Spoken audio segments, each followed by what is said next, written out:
ازيكم عاملين ايه؟ هعمل معاكم بسبوسة بالشوكولاتة. طعمها حلو جدا وخفيف قوي قوي قوي. هتجربوها وهتعجبكم جدا.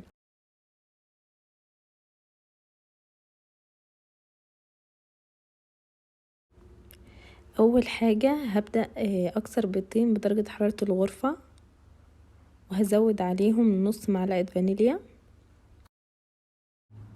وهضيف عليهم نص كوباية زيت. بعد كده هضيف نص كوباية سكر، وهضيف معاهم علبة قشطة.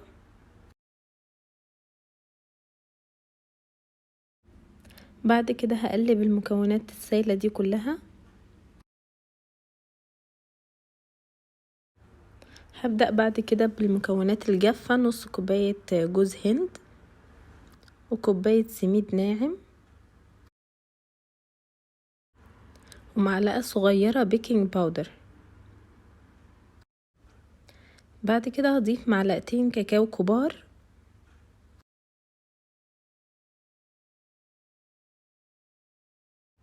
ومعلقة نسكافيه صغيرة. هقلبهم بس مش هكتر في التقليب عشان البسبوسة ما تطلعش ناشفة. بعد كده هجيب صينية بايركس كبيرة مقاس 24، هدهنها زبدة، هرشها رشة زبدة كده. بعد كده هحط خليط البسبوسة وهحطها في الفرن. هشغل عليها الفرن من تحت، احطها على الصاج، يعني مش هحطها على الشبكة. بعد كده هخليها نص ساعة. بعد كده هفتح عليها الشواية من فوق تقريبا 5 دقايق.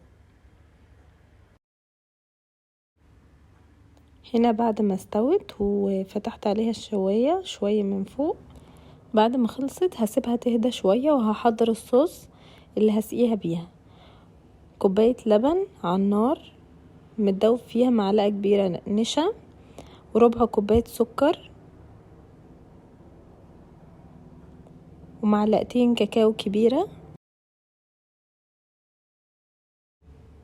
وشوية فانيليا سايلة قد ربع معلقة صغيرة. وهقلبهم لغاية لما الخليط ده يغلي على النار. بعد كده هضيف لهم مكعب زبدة.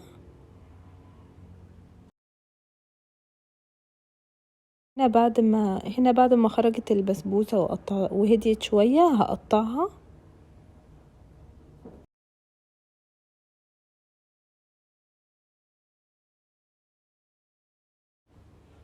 بعد ما هدي الصوص شوية من السخونة بتاعته هسقي بيه البسبوسة.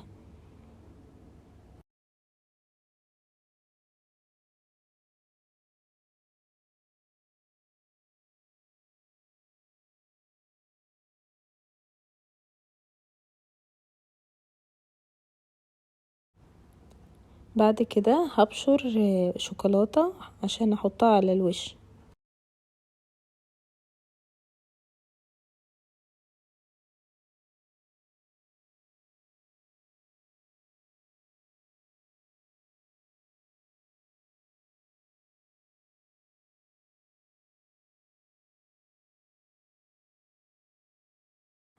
بس كده وبكده تكون جهزت. جربوها، هي خفيفة ومش معجنة وحلوة جدا. احلى حاجة فيها ان هي سكرها مش كتير ومش معجنة وخفيفة جدا. جربوها، ومش يعني انا متأكدة ان انتوا هتكرروها تاني.